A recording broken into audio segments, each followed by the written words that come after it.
Kalaulah anak-anak aku ni dapat jaga Kaabah, dapat mempertahankan Kaabah ini dengan baik, aku akan sembelih anakku yang paling aku sayang hidup-hidup. Ini nazar Abdul Muttalib. Ni kata ustaz, saya tak pernah dengar cerita ni. Tak, yang ni adalah sirah. Tuan kena baca sirah. Sebab tu Abdullah digelar sebagai Abdullah, hamba Allah, mangsa penyembelihan yang kedua.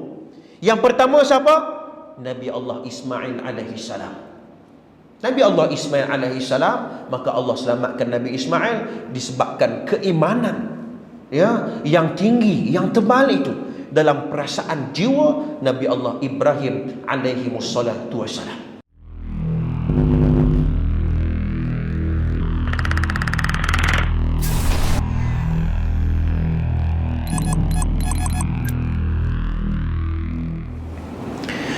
Bismillahirrahmanirrahim. Assalamualaikum warahmatullahi wabarakatuh.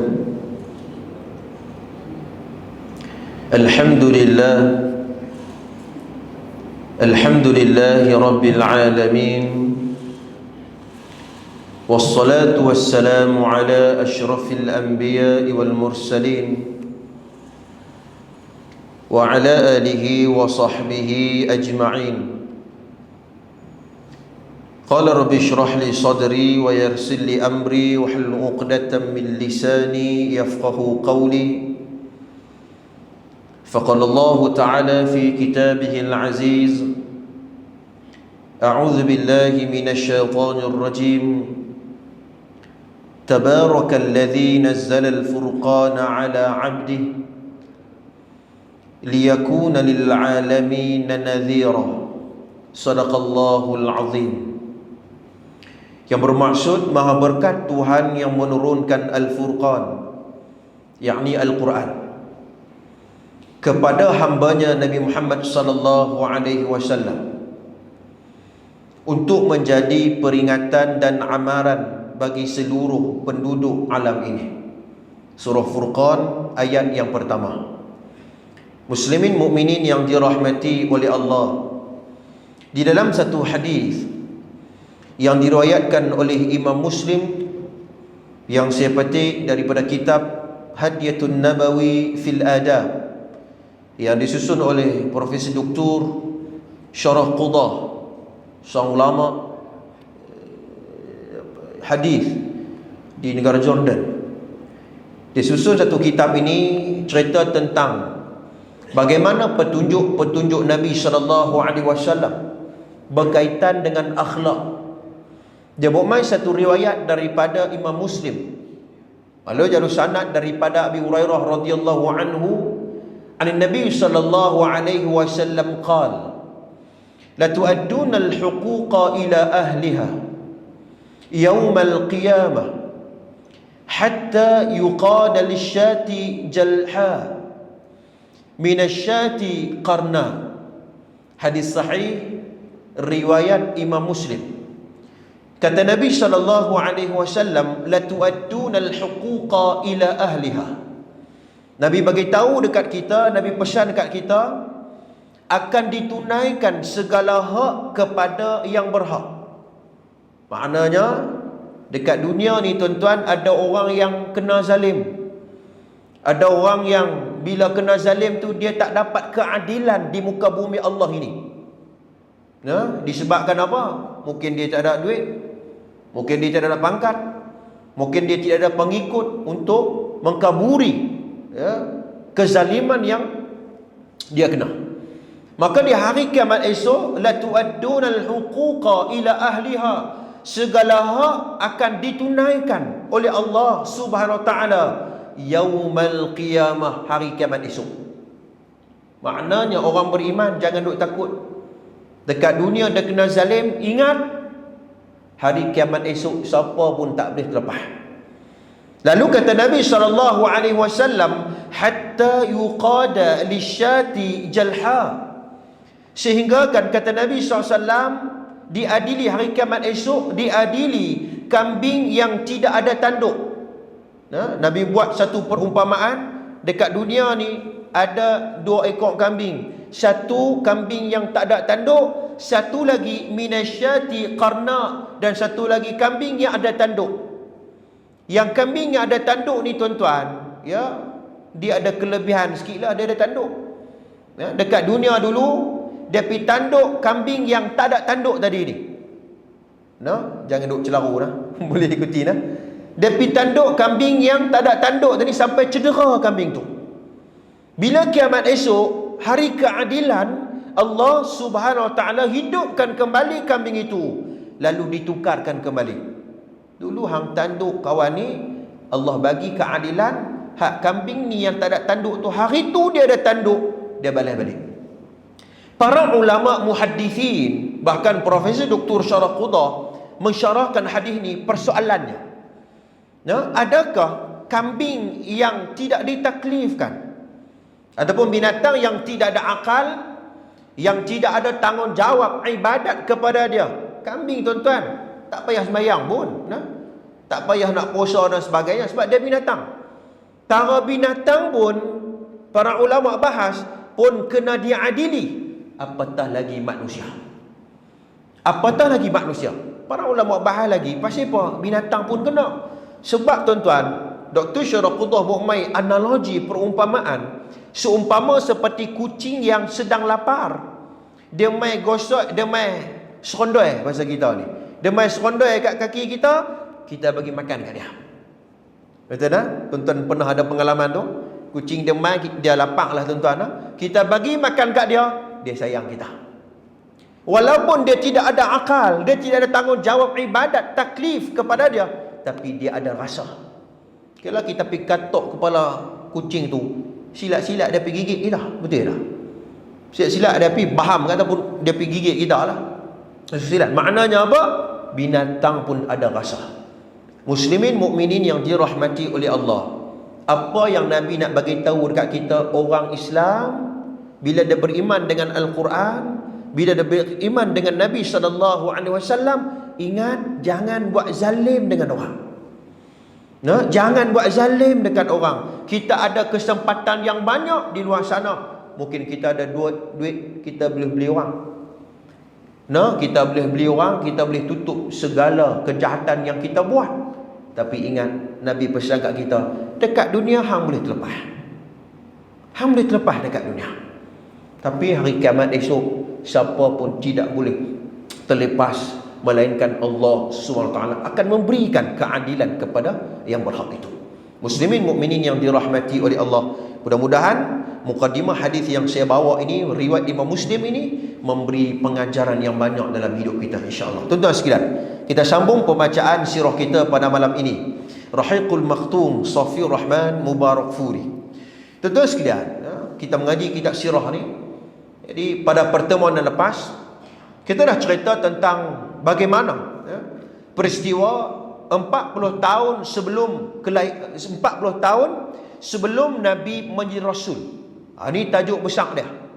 Jadi kita nak kenal tuan-tuan sekalian, waktu umur 3 tahun, 5 tahun, 15 tahun, waktu Nabi dewasa, waktu Nabi remaja, sebelum Nabi menerima wahyu yang pertama, apa yang berlaku situasi pada waktu itu.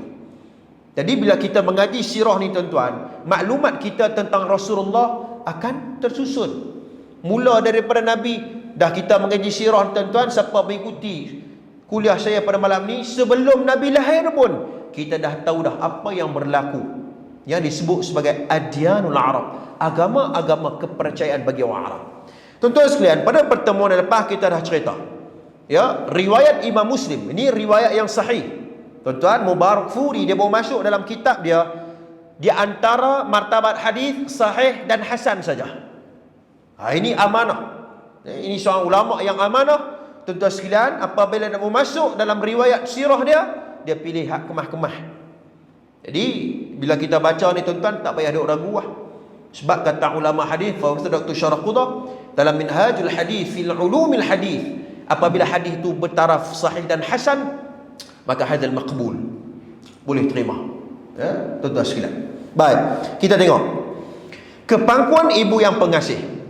Ya, kita dah cerita dah bagaimana Halimatus Sa'diyah berikan kembali kepada Nabi sallallahu kepada emak dia, emak baginda Nabi SAW, Kerana apa? Kerana takut-takut di bawah jagaan dia, di bawah jagaan Halimatus Sa'diyah di perkampungan Bani Sa'ad, takut-takut Muhammad yang dia jaga ni tuan-tuan mati di bawah jagaan dia. Halimatus Sa'diyah pun dia takut berlaku benda-benda yang tidak diingini. Lalu tuan-tuan sekalian, dia serahkan Nabi sallallahu alaihi wasallam kepada siapa? Kepada Siti Aminah, yakni mak Nabi sallallahu alaihi wasallam. Baik, kita tengok. Selepas peristiwa itu, peristiwa apa tuan-tuan? Peristiwa pembelahan dada Nabi SAW, yang Jibril AS belah dada Nabi itu. Dalam syarah Muslim, Al-Imam Nawawi menyebut bahawa belahan itu adalah belahan hakiki walaisal majaz. Memang belah sungguh, bukan belah majazi, bukan belah ikut akal kita. Ikut akal kita ni maknanya apa? Mungkin tak sakit, majaz. Tapi ni belahan ni memang Jibril belah sungguh dada, terbuka sungguh. Ini disebut dalam syarah Sahih Muslim. Boleh tengok dalam syarah itu. Maka tuan-tuan, kebimbangan Halimatus Sa'diyah terhadap keselamatan Nabi Muhammad sallallahu alaihi wasallam. Lalu dia pun mengembalikan anak itu kepada ibunya, yang seperti mana saya sebut tadi ni. Maka tinggallah Muhammad bersama ibunya sehingga umurnya mencecah 6 tahun. Tuan-tuan boleh mengikuti sirah ni tuan-tuan. Bila umur Nabi 6 tahun, Halimatus Sa'diyah bagi dekat Siti Aminah, mak Nabi kita sallallahu alaihi wasallam, mengenalkan kepada suaminya yang telah meninggal dunia. Aminah bercadang untuk menziarahi kuburnya di Yasrib. Tuan-tuan boleh ikuti perkembangan ni. Siti Aminah kahwin dengan ayah Nabi bernama Abdullah. Betul ingat Abdullah, dia bawa barang dagangan daripada pekan Mekah pergi ke Syam. Dia singgah dulu dekat Yasrib. Ini tajuk yang sebelum ni kalau tuan-tuan ingat.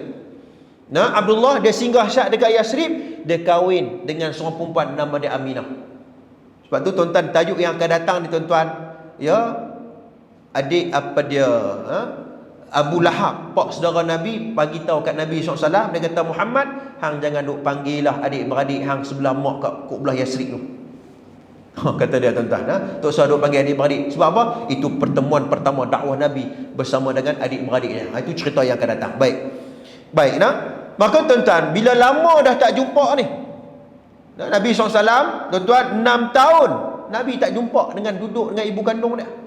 Bila jumpa sekali tuan-tuan, Siti Aminah pun teringin, jom kita pun lama dah tak menziarahi ayah kita ni, kubur ayah kita ni, jom kita pergi ziarah dekat Yasrib. Yasrib dekat mana? Madinah. Dulu nama Yasrib. Maka tuan-tuan, lalu dia pun keluar dari Mekah mengendarikan kenderaan sejauh 500 km. 500 km tuan-tuan. Bersamanya turut dibawa anak yatimnya Muhammad sallallahu alaihi wasallam dan pelayan wanitanya Ummu Aiman. Ini nama kita dah dengar banyak kali dah tuan-tuan. Nama-nama tokoh-tokoh ini semua nama-nama penting dalam sirah. Rombongan mereka diketuai oleh Abdul Muttalib. Di Madinah mereka menetap selama sebulan. Tuan-tuan, berapa orang hak pi ni tuan-tuan? Pertama Nabi SAW, yang kedua mak Nabi kita Aminah, yang kedua Ummu Aiman, dan yang keempat siapa? Abdul Muttalib, tok wan Nabi sallallahu alaihi wasallam. Berapa orang? 4 orang. Ada 4 orang ni. Dia nak pergi ziarah. Tujuannya apa? Nak pergi ziarah kubur ayah Nabi sallallahu alaihi wasallam. Maka mereka menetap di Madinah selama sebulan namanya. 1 bulan. Setelah itu mereka pun beredar pulang. Dalam perjalanan pulang itu Aminah jatuh sakit.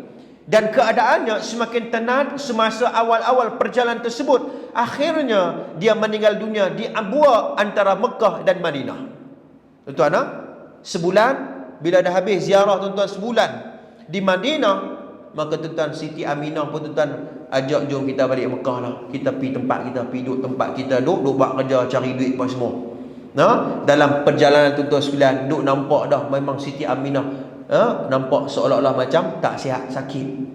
Dalam perjalanan tuan-tuan, bila tiba satu tempat yang bernama Abwa.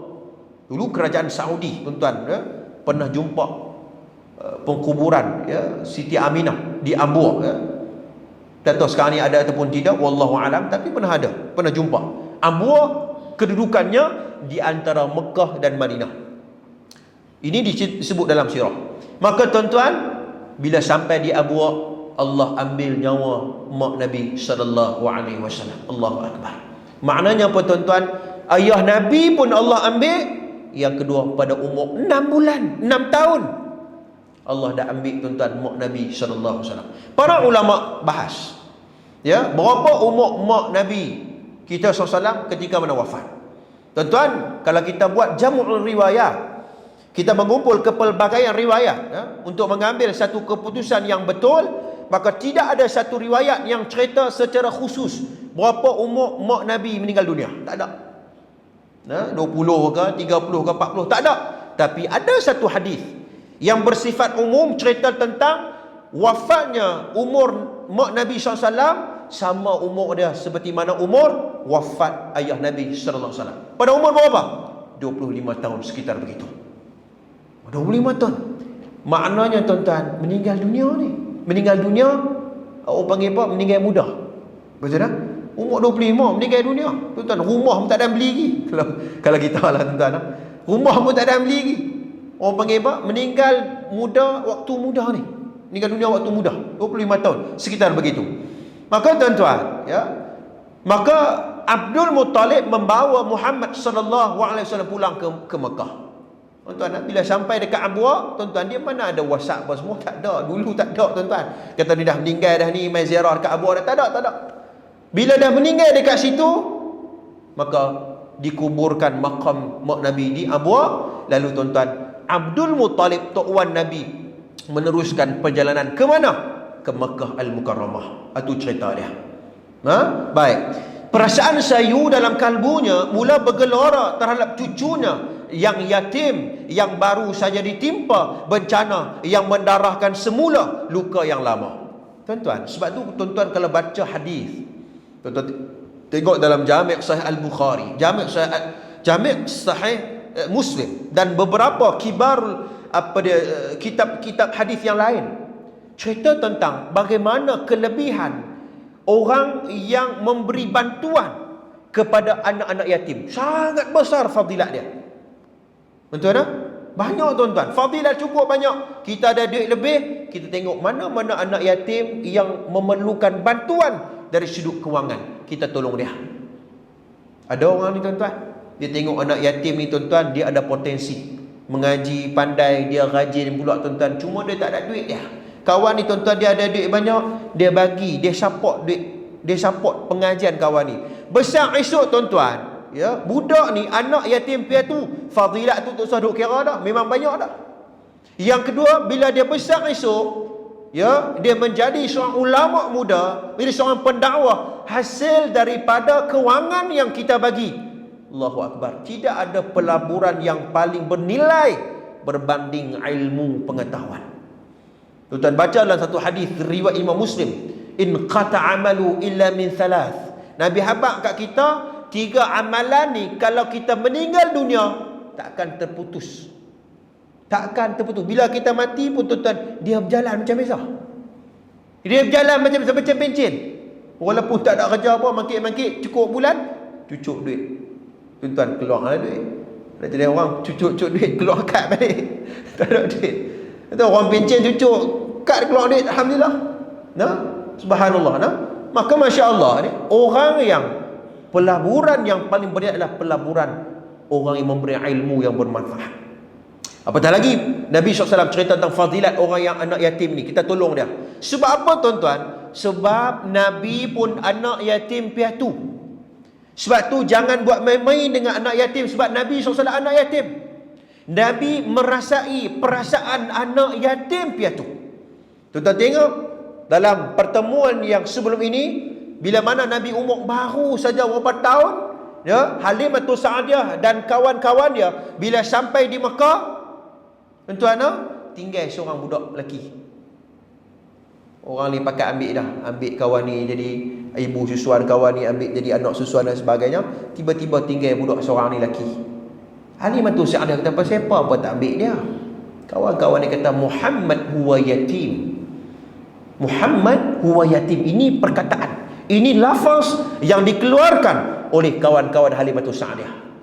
Kata Muhammad, hang tu sadu ambil dia, dia anak yatim. Kalau hang ambil dia esok, bila mana, ya, hang ambil dia, siapa nak bagi gaji dekat hang? Nah, tuan-tuan sekalian, ini, ya, orang panggil apa? undang-undang, undang-undang, orang panggil apa dalam bahasa kita ni, perlembagaan undang-undang rasmi pada zaman itu. Siapa yang ambil anak susuan, dia kena bayar gaji. Waris tu dia kena bayar gaji. Lalu tuan-tuan sekalian, anak Nabi Muhammad sallallahu alaihi wasallam anak yatim, pak tak ada.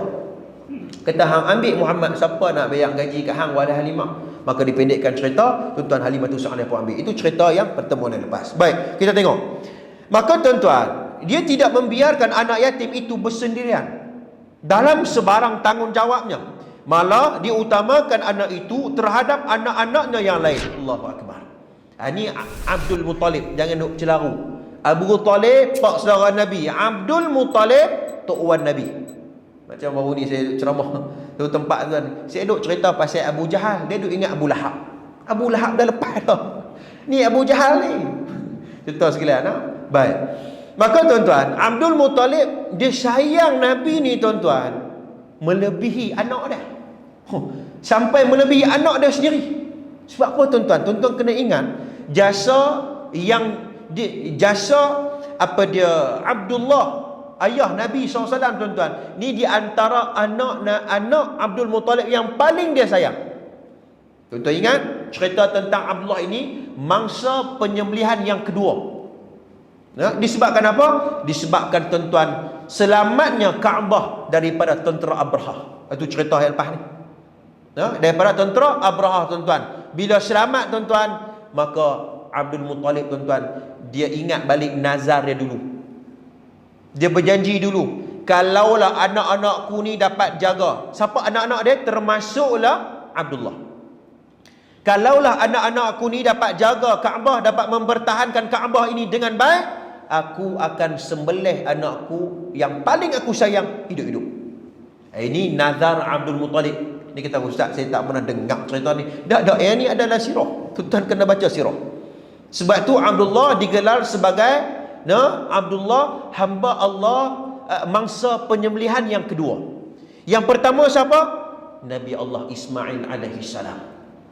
Nabi Allah Ismail alaihi salam, maka Allah selamatkan Nabi Ismail disebabkan keimanan yang tinggi, yang tebal itu dalam perasaan jiwa Nabi Allah Ibrahim alaihi wassalatu wassalam. Baik tuan-tuan sekalian. Maka tuan-tuan, berkata Ibnu Hisham. Tuan-tuan, siapa Ibnu Hisham ini? Ini seorang ulama sirah mutaqaddimin. Ulama ni tuan-tuan, dia ada beberapa kategori. Pertama mutaqaddimin, yang kedua mutaakhirin, yang ketiga muassirin. Mutaqaddimin lahir sekitar tahun 400 Hijrah ke bawah. Seperti sirah Ibnu Ishaq, seperti sirah Ibnu Hisham yang kita sebut pada malam ini. Ulama-ulama awal. Sebab tu tuan-tuan tengok fiqhus sirah yang dikarang oleh Profesor Dr. Said Ramadan Al-Buti, Syekh Al-Ghazali dan beberapa kitab-kitab sirah yang terkini ini, di antara rujukan utama mereka adalah sirah Ibnu Hisham. Ini sedikit maklumat tambahan supaya tuan-tuan kita dapat mengaji sirah ni. Jadi kita duk kenal, kita duk sebut Ibnu Hisham ni siapa dia? Kita dah cerita dah malam ni. Baru kenal Ibnu Hisham ni siapa? Ni ulama yang menjadi sandaran tentang sirah Nabi sallallahu alaihi wasallam. Sirah Ibnu Hisham. Baik. Ibnu Hisham menyebut Abdul Muttalib mempunyai sehelai hamparan yang diletakkan di bawah teduhan Kaabah. Anak pinanya duduk di sekeliling hamparannya menanti keluar ke situ. Dia keluar ke situ. Tidak seorang pun anak-anaknya yang berani duduk di atas hamparan itu kerana menghormatinya. Baiklah tuan-tuan, maknanya apa tuan-tuan? Dekat Kaabah tu ada satu helai kain. Ada satu selai kain, yang kain tu tuan-tuan hanya diduduki oleh Abdul Muttalib saja. Hak lain jangan duk pandai-pandai pergi duduk. Macam kita lah tuan-tuan, ni dalam satu majlis rasmi ni tuan-tuan, hak kursi depan, hak kursi elok-elok. Dia tulis pelekat belakang tu VIP, mai depan sikit dia tulis VVIP. Betul tak? Very very important person. Mungkinlah siapa perasmi dan sebagainya, hak duduk depan sekali yuk. Kita dengan siapa dia tak ni, memang kita pergi duduk tu orang marah kita lah. Kata ni bukan tempat hang, pergi duduk tempat lain. Maka tuan-tuan, pada waktu ini dekat Kaabah ada selai kain Dan kain itu tuan-tuan hanya boleh diduduki oleh Abdul Muttalib. Abdul Muttalib yang boleh duduk tang tu. Sebab apa tuan-tuan? Sebab Abdul Muttalib tuan-tuan, ni orang yang ada nama. Dia ada kedudukan. Cakap dia cakap didengari oleh orang Mekah. Tuan-tuan ingat tuan-tuan sekalian, dalam sirah kalau berlaku pertembungan ataupun pertelingkahan, pergaduhan, sampai menyebabkan tak ada siapa dah menjadi orang tengah, dia akan rujuk tuan-tuan keturunan Nabi sallallahu alaihi wasallam, yakni Abdul Muttalib. Ini tuan-tuan. Sebelum Nabi lahir tuan-tuan, orang dah pandang hormat keturunan Nabi sallallahu alaihi wasallam. Maka tuan-tuan, kain tu siapa tak boleh duduk? Abdul Muttalib saja. Kemudian datanglah Nabi sallallahu alaihi wasallam yang ketika itu masih kanak-kanak. Waktu tu masih kanak-kanak tuan-tuan, Rasulullah masih kecil lagi.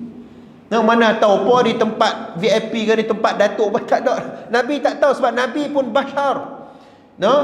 Seperti mana surah Al-Kahfi Allah sebut dalam Quran, ya. Apa ni Pak? Mithluha yuha ilaih. Allah sebut dalam Al-Quran, iaitu Nabi SAW, Allah memilih Nabi ini di kalangan hamba Allah, di kalangan bashar. Seperti kamu mendapat ya apa ni risalah untuk menyebar dakwah itu. Ya, manusia. Nabi pun manusia biasa. Tuan-tuan sekalian, baik, kembali kepada sirah. Maka tuan-tuan, waktu tu Nabi kanak-kanak. Dalam Nabi duduk main-main tuan-tuan, tiba-tiba lalu Nabi duduk di atas hamparan itu. Nabi pergi duduk dekat tikar tu. Nabi pergi duduk dekat kain tu. Nak melihatkan itu, bapa-bapa saudaranya cuba menghalangnya. Orang tua tang tu kata, yang tengah duduk tang tu Muhammad tu tempat Abdul Muttalib tu. Depa duk marah Muhammad. Macam kita lah tuan-tuan. Budak-budak kecil ni duk main satgi dia bagi dia tu, satgi dia contiang dinding, kita marah dia. Tuan-tuan, kita marah. Sebab apa? Sebab orang tua-tua tak buat lagu tu, orang budak-budak kecil ya. Sebenarnya tuan-tuan, budak-budak tu jangan duk halang dia. Kita tegur bagi elok. Sebab apa? Sebab waktu tu dia sedang membina potensi dan perkembangan dia. Janganlah tuan-tuan, kita waktu kecil pun silap lagi teruk pada tu. Jangan biar dia main. Satu orang yang buat kajian tuan-tuan, budak-budak ni memang waktu dia main, biar dia main, biar dia aktif, ya, biar dia rasa budak-budak kecil tu rasa zaman dia. Yang penting kita tegur dia dengan baik, dengan hikmah. Jangan kita pergi herdik dan maki hamun tak tentu hala. Itu bukan cara didikan yang betul. Betul sekalian, biar dia main. Kerana apa? Kerana ya, memberikan perkembangan dan potensi dalam minda dan juga ya ilustrasi-ilustrasi dia. Muslimin mukminin yang dirahmati oleh Allah. Maka tuan-tuan, orang duk marah Muhammad. Lalu Abdul Muttalib bila tengok macam tu tuan-tuan, apa Abdul Muttalib kata? Kita tengok apa Abdul Muttalib kata apa. Kemudian dia kata, biarkan anakku ini. Kata Abdul Muttalib, biar anakku ini. Dia kata anak. Dia tak kata anak, dia tak kata cucu pada. Dia kata biar ya anakku ini demi Allah dia seorang yang mempunyai sesuatu urusan. Kemudian dia pun duduk bersama baginda di atas hamparannya sambil membelai belakang baginda. Baginda pun berasa senang melihat kepada datuknya dan apa yang dilakukannya. Abdul Muttalib dia tahu bahawa Muhammad ni tak ada siapa dah. Mak ayah dia tak ada siapa meninggal dunia. Kalau duk marah Muhammad ni tuan-tuan, siapa lagi yang dia nak minta kasih sayang? Sebab tu tuan-tuan, anak yatim ni tuan-tuan, jaga bergelok, jangan bagi dia kecil hati. Jangan bagi dia kecil hati, sebab Nabi SAW di kalangan anak yatim, Nabi merasai perasaan itu. Ya, maka tuan-tuan yang dirahmati oleh Allah, para ulama memberikan perbahasan. Ya, bagaimana ucapan diungkapkan oleh Abdul Muttalib, biarkan anakku ini demi Allah dia seorang mempunyai sesuatu urusan. Kata ulama dalam mensyarahkan riwayat ini tuan-tuan, Abdul Muttalib dia dapat menjangka bahawa budak ni seorang hebat satu hari nanti. Tuan-tuan, anak-anak kita ni tuan-tuan, katalah dalam 6 orang ke 5 orang tuan-tuan, ada ni dalam lubuk hati kita ni, ada seorang dua yang dalam perkiraan kita tahu budak ni main besar esok mesti jadi hebat. Tuan-tuan, walaupun dalam hati kita semua nak jadi hebat. Itu cita-cita mak dan ayah. Siapa tak mau mak anak-anak dan jadi hebat? Orang yang memberi sumbangan kepada agama, kepada ummah. Tuan-tuan sekalian, tapi dalam jauh dari hati kita, kita dah boleh dapat detect dah, budak ni ada potensi besar. Budak ni besar esok dia akan jadi hebat. Untuk sekalian, Abdul Muttalib dapat kesan ini bermula daripada Nabi kecil lagi. Dia dapat tahu dah, Muhammad ni aku dah nampak potensi dia hebat ni. Memang budak bagui, hormat orang, cakap pun betul, elok pada sebagainya, kecerdasan minda dan sebagainya. Besar esok dia akan jadi satu hebat satu hari, dia akan jadi seorang hebat satu hari nanti. Ini Abdul Muttalib. Dia kata macam tu. Para ulama bahas begitu. Semasa umur Nabi SAW 8 tahun 2 bulan 10 hari. Oh ya tuan-tuan, sampai tahap itu sendiri, ya, sejarawan Islam, ya, menukilkan umur Nabi SAW sampai tahap itu. Bukan saya saja main bubuh tuan-tuan. Tak apa kot kita bubuh 10 hari bagi nampak pelik sikit. Tak tuan-tuan. Ini semua ada perkiraannya. Ya, ulama sirah apatah lagi dalam mempelajari tentang disiplin ilmu hadis, tuan-tuan, Allahu Akbar, sangat ketat. Sangat ketat, ya? Apabila nak mengeluarkan satu keputusan itu. 8 tahun 2 bulan 10 hari. Kena ingat ni tuan-tuan, umur ni, Nabi waktu umur ni, Datuk Nabi SAW Abdul Muttalib meninggal dunia di Mekah. Berapa? Malam ni kita boleh jawab dah. 8 tahun 2 bulan 10 hari Abdul Muttalib Allah ambil nyawa.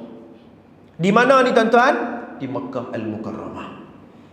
Maka tuan-tuan, sebelum kematiannya dia sempat berwasiat supaya penjagaan Nabi SAW diserahkan kepada bapa saudaranya Abu Talib, iaitu saudara kandung bapa Nabi SAW. Tuan-tuan, Abdul Muttalib tuan-tuan, sebelum dia nak mati, dia dah tahu dah, aku ni tak lama dah ni. Tuan-tuan, ada orang ni tuan-tuan, bila dia dah banyak penyakit dan sebagainya, dia pun tahu dah, kata tak lama dah ni nak meninggal dah tuan-tuan. Dia mula dah pesan kat anak-anak dia. Betul tak? Dia pesan, hampa ni dulu masa kecil-kecil, Pak tak bagi masa kat hampa nak didik apa semua. Mungkin hampa ni tak dapat didikan agama dengan baik. Mai besar ni hampa jagalah semayang. Ni mai kat tua ni, hampa jagalah semayang bagi anak, hampa jagalah, didiklah anak hampa boleh baca Quran, boleh faham Quran. Tuan-tuan, ni umur ni dia tahu dah. Kata 2-3 hari nak meninggal dunia. Abdul Muttalib dia dapat tahu dah. Dia kata tak lama dah hidup ni, dengan sakit, dengan umur dan sebagainya. Maka pada waktu itu dia ingat di antara pak saudara Nabi SAW, ya, yang paling bertanggungjawab pada waktu itu adalah Abu Talib. Tuan-tuan, pak saudara Nabi ni ramai ke tak? Ramai. Di antaranya siapa tuan-tuan? Sayyidina Hamzah. Antaranya siapa tuan-tuan? Abu Lahab. Tuan-tuan, Sayyidina Hamzah ke? Ya, Sayyidina Hamzah, pak saudara Nabi, merangkap adik-beradik susuan Nabi SAW. Dia pun pernah minum susu, susuan sama dengan seibu susuan Nabi SAW. Ya, Sayyidina Hamzah. Maka tuan-tuan, Abdul Muttalib duk tengok di antara pak-pak saudara Nabi ini yang paling bertanggungjawab, yang paling baik dan sebagainya, dia kira Abu Talib yang paling layak untuk jaga Muhammad. Ya, lalu dia pun pesan, kata, Abu Talib, esok kalau aku tak ada ni, hang tolong jaga Muhammad ni macam anak hang. Dah tuan-tuan ni, satgi kita akan baca tuan-tuan bagaimana Abu Talib pak saudara Nabi ni tuan-tuan. Allahu Akbar. Ya, sangat besar pengorbanan dan sangat besar, ya, jasa Abu Talib terhadap perkembangan dakwah Nabi sallallahu alaihi wasallam. Baik, kita tengok kepangkuan bapa saudara baginda. Abu Talib menjalankan peranannya terhadap anak saudaranya dengan sempurna mungkin. Ya, dia memasukkan baginda bersama anak-anaknya, tetapi mengutamakan baginda terhadap mereka secara khususnya dari segi penghormatan. Baginda terus tinggal bersamanya sehingga melebihi usia 40 tahun. Tuan-tuan, lama ke tak ni tuan-tuan? Cuba bayang tengok. Abdul Muttalib waktu meninggal dunia umur Nabi 8 tahun. Ya, Abu Talib jaga Nabi sampai mencecah umur 40 tahun. Tuan-tuan, bukan anak sendiri ni. Ni anak saudara ya. Anak saudara ya tuan-tuan ni. Ada jenis orang ni tuan-tuan, dia bila dia jaga terpaksa ya. Bila jaga terpaksa ni tuan-tuan sekalian, dia membeza-bezakan tuan-tuan. Anak aku bagi baju bagi elok sikit. Ni anak saudara ni dia baju bagi besar sudah lah. Macam tu pula. Patut jangan duk beza. Dah hang pilih anak dan hang ambil tanggungjawab tu, hang jangan beza. Budak tu ada hati, budak tu ada perasaan. Ya, muslimin mukminin yang dirahmati oleh Allah Subhanahu wa taala, sampai mencecah umur 40 tahun Nabi Abu Talib jaga sungguh. Nah, Abu Talib sering melindungi baginda. Beliau sanggup berkawan dan bermusuh demi baginda, kerana baginda. Gambaran tentangnya akan diceritakan nanti pada tempatnya. Baik, memohon hujan dengan peribadi baginda. Baik, malam ni juga kita akan baca, kita akan cerita juga bagaimana tuan-tuan sekalian apa yang berlaku pada awal-awal penjagaan Abu Talib terhadap Nabi SAW. Ibn Asakir, ni seorang ulama sirah, mengeluarkan satu riwayat daripada Jalhamah bin Arfatah. Katanya, aku pernah pergi ke Mekah di saat penduduknya sedang menghadapi kemarau. Lalu berkatalah orang-orang Quraisy, hai Abu Talib, lembah ini telah gersang dan anak pinak kita kekurangan makanan. Dah tuan-tuan, tuan-tuan kena mengikuti cerita ni. Dan ini cerita yang betul, mengikut riwayat Asakir. Tuan-tuan sekalian, dulu ni Mekah ni tuan-tuan, tak ada air. Ya, tak ada air, gersang. Ya, gersang sampai semua. Tuan-tuan ingat, ya, telaga Zamzam pernah orang panggil apa, cari tak jumpa. Cari tak jumpa telaga Zamzam, tapi dijumpai oleh Abdul Muttalib kembali. Itu cerita sirah. Tuan-tuan, maka tuan-tuan, ada satu ketika Mekah Al-Mukarramah berlakunya saat gersang sampai tak ada langsung air pada waktu itu. Sampai menyebabkan tuan-tuan, orang Mekah ni kekurangan makanan. Nak makan tuan-tuan, elektrik tak ada, tak apa lagi dah. Betul tak tuan-tuan? Ni kalau main ayam tak ada ni tuan-tuan, garu pala kita. Ayam tak ada, nak mandi susah, nak masak, nak makan, ayam tak ada, memang masalah tuan-tuan sekalian. Dan pada waktu ini Allah uji orang Mekah, tak ada ayam sungguh. Ya, sampai menyebut bahawa mereka mengajukan kepada Abu Talib supaya apa? Hang tolong minta doa kepada Tuhan supaya turun doa. Mudah-mudahan dengan doa hang berkat gitu. Ya? Kemudian Abu Talib pun keluar membawa bersamanya seorang budak. Tuan-tuan, Abu Talib bila orang pergi mengadu dekat dia, lalu sambil tuan-tuan sekalian dia nak pergi menyaut tuan-tuan seruan itu, dia nak pergi berdoa dekat luar tuan-tuan, dia dukung seorang budak. Tuan-tuan tahu tak siapa yang Abu Talib dukung tu? Nabi kita sallallahu alaihi wasallam. Ini cerita betul ini tuan-tuan. Dia dukung Nabi. Bila dia dukung Nabi sallallahu alaihi wasallam, budak itu seolah-olah bagaikan mentari dikelilingi awan-awan. Ya, lalu kelihatan jelas dari awan-awan itu, awan mendung yang membawa kebaikan yang banyak. Dikeliling budak itu terdapat ramai kanak-kanak. Lalu Abu Talib mengangkat budak itu dan menyandarkan ke belakangnya ke Kaabah serta mendekatkan jari jemarinya ke tubuh budak itu. Ketika langit kosong dan tidak ada sebarang awan kecil, tiba-tiba datanglah awan mendung dari sana sini dan mula menitis dan mencurah-curahnya. Allahu Akbar. Maknanya apa tuan-tuan? Dengan keberkatan Nabi SAW, dia dukung Nabi SAW sambil berdoa. Dengan keberkatan Nabi tuan-tuan, semata-mata tuan-tuan, hujan turun mencurah-curah demi Mekah Al-Mukarramah. Sehingga kan diabadikan peristiwa ini dalam satu syair yang disebut oleh Abu Talib, yang bermaksud si putih yang diminta hujan dengan berkat wajahnya, ketua anak-anak yatim dan pelindung balu-balunya. Allahu Akbar. Maknanya apa tuan-tuan? Keberkatan Nabi SAW. Tuan-tuan, para ulama membahagikan perkara luar biasa yang berlaku kepada Nabi itu bagi kepada dua. Yang pertama irhas, yang kedua mukjizat. Irhas adalah perkara luar biasa yang menyalahi adat sebelum Nabi menjadi Rasul. Itu irhas. Kalau mukjizat, setelah mana Nabi menjadi Rasul, perkara itu luar biasa, itu disebut mukjizat. Tuan-tuan, para ulama membahaskan, tuan-tuan, ada benda-benda yang khusus Nabi SAW. Tuan-tuan, ada beberapa hadis. Di antara dalam kitab Syama'il Muhammadiyah di Imam Tirmidzi rahimahullah, cerita tentang bagaimana ada di kalangan para sahabat yang minum peluh Nabi SAW. Ada sebagian riwayat mengatakan minum air kecil Nabi SAW. Tuan-tuan, para ulama hadis mensyarahkan hadis itu. Hadis itu hanya khusus untuk Nabi. Jangan duk pandai-pandai kita bibuh kat orang lain. Jangan kata hai tu guru ni kita hormat dia, tahajud tak pernah tinggal yo. Kita pergi ambil ayam peluh dia apa semua, kita pergi minum. Jangan buat pandai-pandai tuan-tuan. Jangan buat pandai-pandai. Hak ni khusus untuk Nabi tuan-tuan. Ya, ini disebut sebagai athar Nabi sallallahu alaihi wasallam. Ya, peninggalan ataupun peninggalan Nabi sallallahu alaihi wasallam, pakaian Nabi dan sebagainya. Muslimin mukminin yang dirahmati oleh Allah Subhanahu wa taala. Tuan-tuan, Isyak masuk lagi. Sikit lagi. Baik. Kita tengok. Baik, Rahim Al-Bahira.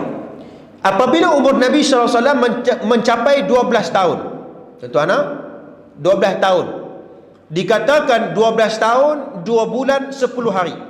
Abu Talib membawanya berdagang di Syam. Apabila mereka sampai ke Basra, yang dianggap termasuk dalam kawasan Syam dan ibu negeri Hauran, yang pada masa itu ialah ibu negeri bagi negara-negara Arab yang tunduk kepada pemerintahan Rum, yakni beragama Nasrani.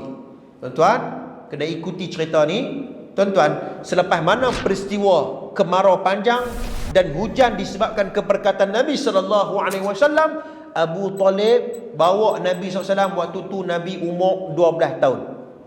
Oh ni tuan-tuan ni, kalau boleh tuan ambil kertas kosong, tuan-tuan tulis umur 3 tahun Nabi duduk tangan mana, apa peristiwa dia. Umur 15 tahun apa Nabi buat. Baru seronok tuan-tuan. Kita cerita dua-dua ke anak-anak kita sebelum tidur tuan-tuan. Kita cerita sirah ni. Jangan duk cerita pasal hang kancil, cerita hak tu ya. Boya dengan apa kancil lah, duk cerita hak tu. Cerita bagi sirah ni tuan-tuan, cerita betul ni. Maka subhanallah, maka disebut bahawa Abu Talib bawa Nabi pergi berniaga di Syam. Tak mana Syam ni tuan-tuan? Ya, iaitu pertama negara Jordan. Lah ni tuan-tuan. Yang kedua Palestin. Yang ketiga, ya, di mana satu lagi? Allahumma salli ala Muhammad. Jordan, Palestin, satu lagi Syria. Syria. 3 negara ini. Ya. Maka tuan-tuan, ya, bila sampai di Basra. Basra sekarang ni tuan-tuan di Dar'a. Nama dia dulu. Dulu nama dia Basra. Sekarang ni nama dia Dar'a. Dar'a ni tuan-tuan sekalian ialah apa dia? Ibu kota bagi negara Arab pada gitu. Dan pada waktu ini diperintah oleh pemerintahan Rum yang beragama Nasrani. Dia kena faham bagi elok. Ya, beragama Nasrani. Sebab tu tuan-tuan ingat cerita pada pertemuan yang awal dulu ni dalam bab Adyanul Arab, yang seorang lelaki bernama Amru bin Luhai. Dia pergi dekat negara Syam. Dia tengok orang-orang Syam duk sembah berhala. Dia tengok tak cerita tu? Dia tengok dekat negara Syam orang duk sembah berhala. Lalu Amru bin Luhai pun ingat, oh, agama Nasrani ni agama yang banyak Nabi kat mereka ni. Dan mereka ni ahlul kitab. Takkanlah mereka ni hadut sembah berhala ni takkan sesat kot. Maka dia ambil berhala tu, lalu dia pergi letak depan Kaabah, lalu dia ajak orang Mekah sembah berhala. Mula daripada saat itu, orang sedikit demi sedikit semua sembah berhala. Itu cerita dia. Maka tuan-tuan sekalian, ya, agama Nasrani. Maka di negeri itu ada seorang rahib yang dikenali dengan Al-Bahira. Disebut sebagai Rahib Al-Bahira. Di negara di bawah pemerintahan Rum ini. Ya, dan nama sebenarnya Jarjis. Rahib Al-Bahira nama terkenal dia saja. Tapi nama sebenarnya Jarjis, ya. Dan apabila rombongan Abu Talib singgah di situ, Bahira keluar kepada mereka dan menyambutnya sebagai tetamu yang dimuliakan. Tuan-tuan, ini nak kena faham bagi elok cerita ni. Rahib Al-Bahira, yakni nama sebenarnya Jarjis. Tuan-tuan, perangai dia ni tak suka nak bercampur dengan orang. Ada jenis orang ni tuan-tuan, dia suka sembang dengan orang, betul tak? Dia suka sembang dengan orang, dia pandai bersembang. Dia tak boleh duduk seorang-seorang, dia kira nak cari orang sembang. Ada jenis lagu ni. Dan ada jenis orang dia tak suka ramai-ramai, dia tak suka. Dia tak suka ramai orang ni tuan-tuan. Jarjis perangai dia macam tu. Tuan-tuan, nak kata nak bersembang dengan orang ramai-ramai, tak. Tapi tiba-tiba tuan-tuan, Jarjis ni, bila mana Nabi SAW sampai dekat situ dan rombongan Abu Talib sampai dekat situ, tiba-tiba Jarjis keluar pergi sambut rombongan Nabi SAW. Tiba-tiba hang ni tak pernah buang tabiat kah? Sebelum dia tak pernah tengok ada bersembang dengan orang ni. Itulah bahasa kita nak bagi senang faham sikit. Bahasa sebarang Perak ni nak bagi kita senang faham sikit. Dulu ni tak pernah nak bersembang, hang ni tiba-tiba sembang dengan orang ni. Maka tuan-tuan, apa kata Jarjis Rahib Al-Bahira? dia mengatakan bahawa sebelum kamu keluar, dia mengenali sifat Nabi sallallahu alaihi wasallam.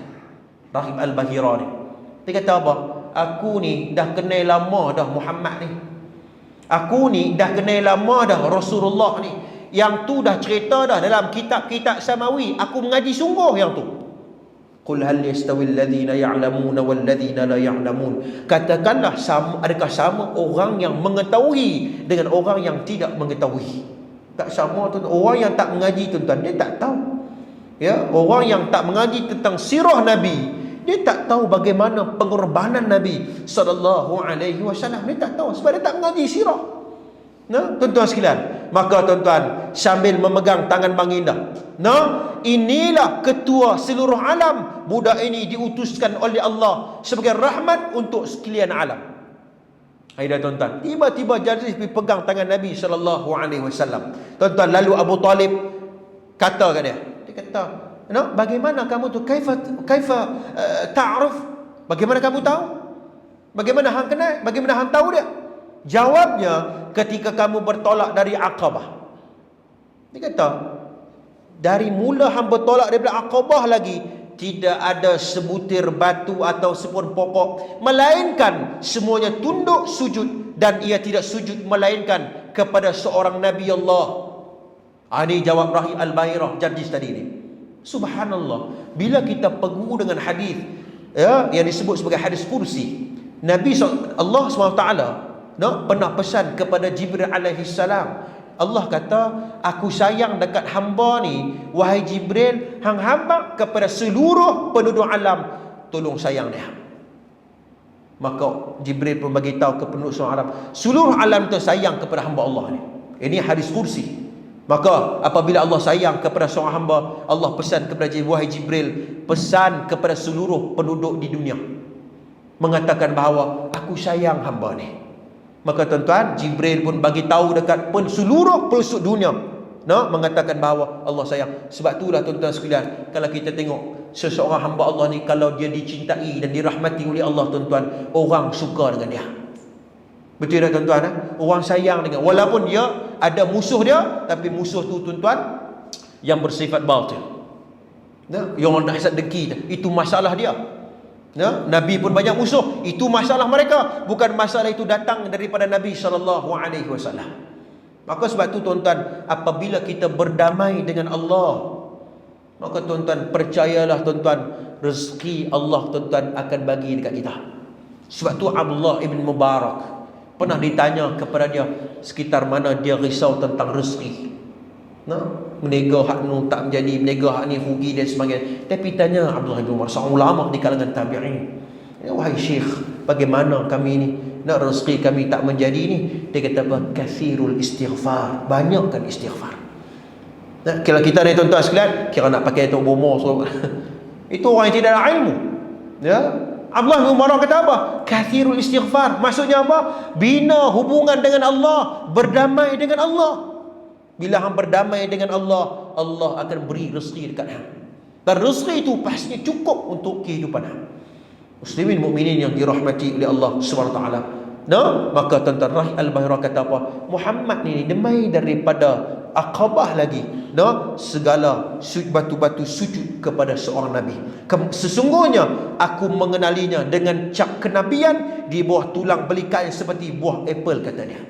Tuan-tuan, dalam kitab Syama'il Muhammadiyah li Imam Tirmidzi rahimahullah, ada satu bab cerita tentang tanda-tanda kenabian Nabi sallallahu alaihi wasallam. Ada mengatakan bahawa berbentuk seperti buah apple. Ada yang kata seperti biji telur burung merpati ke apa, saya tak ingat. Tuan-tuan boleh tengok balik dalam Syama'il. Ada sebahagian para ulama membuat perumpamaan begitu. Maknanya apa? Tanda Nabi, tanda kenabian Nabi ada di antara tulang belikat Nabi sallallahu alaihi wasallam. Bahkan tuan-tuan, kami dapatinya ada disebut dalam kitab-kitab kami. Kitab apa ni tuan-tuan? Kitab Samawi. Dah ada dah. Sebab tu tuan-tuan, ahlul kitab ya'rifu kama ya'rifuna abna'ahum. Ahlul kitab ni tuan-tuan, dia kenal Nabi ni, dia sama macam dia kenal anak-anak dia. Tuan-tuan sekalian, maknanya apa? Dia pun tahu, dia pun ada ilmu. Ya, tapi tuan-tuan, ada di kalangan mereka, kalau mereka beriman tentang kerasulan Nabi sallallahu alaihi wasallam, maka bermaksud tuan-tuan, ya, mereka akan menghilangkan nikmat dunia mereka, pengaruh agama mereka. Aida tuan-tuan, ya, sebab tu ulama pun kata Hujjatul Islam Imam Ghazali dan Ihya Ulumuddin menyebut bahawa ulama terbagi kepada ulama dunia wal ulama ul akhirah. Ya, dia tahu hadis, dia tahu Quran, dia tahu dalil-dalil tuan-tuan sekalian. Ya, dia boleh menggunakan ijtihad dan fatwa dia untuk kepentingan dunia dia. Ada orang lagu tu. Ya, dan ada orang yang menggunakan ilmu dan kepakaran dia untuk kepentingan ummah. Seperti cerita cukup banyak tuan-tuan boleh tengok, ya, dalam Isti'ab oleh Al-Hafiz Ibnu Hajar Al-Asqalani tentang bagaimana ketokohan Al-Imam Nawawi rahimahullah. Walaupun Imam Nawawi dibuang tuan-tuan, ya, daerah pada ketika itu, tapi fatwa ya tuan-tuan dinikmati, dipakai oleh penduduk pada waktu itu. Walaupun dia tak ada jawatan, tetapi orang lebih pakai fatwa Imam Nawawi berbanding dengan fatwa yang dikeluarkan oleh, ya, mufti rasmi pada kerajaan itu. Itu disebut dalam cerita bagaimana sejarah Imam Nawawi rahimahullah. Tuan-tuan sekalian, saya dah cukup dekat itu dulu perkongsian sirah saya pada malam ini. InsyaAllah tuan-tuan, ya, pada pertemuan akan datang kita akan masuk satu bab yang baru, itu cerita tentang peperangan Fijar. Nah, kita duk faham bahawa, ya, apa peperangan yang terawal dalam peperangan yang terawal yang Nabi pernah tempuhi, tuan-tuan, bukan peperangan Badar. Kita duk ingat perang Badar kan? Bukan perang Badar. Rupanya ada lagi satu perang yang Nabi terlibat sebelum Nabi menjadi Rasul, Nabi Rasul sallallahu alaihi wasallam. Disebut sebagai peperangan Fijar. Insya-Allah di lain kesempatan kita akan meneruskan pembacaan kitab ini. Aqul qauli hadza wastaghfirullahal azim li wa lakum. Wassalamualaikum warahmatullahi wabarakatuh.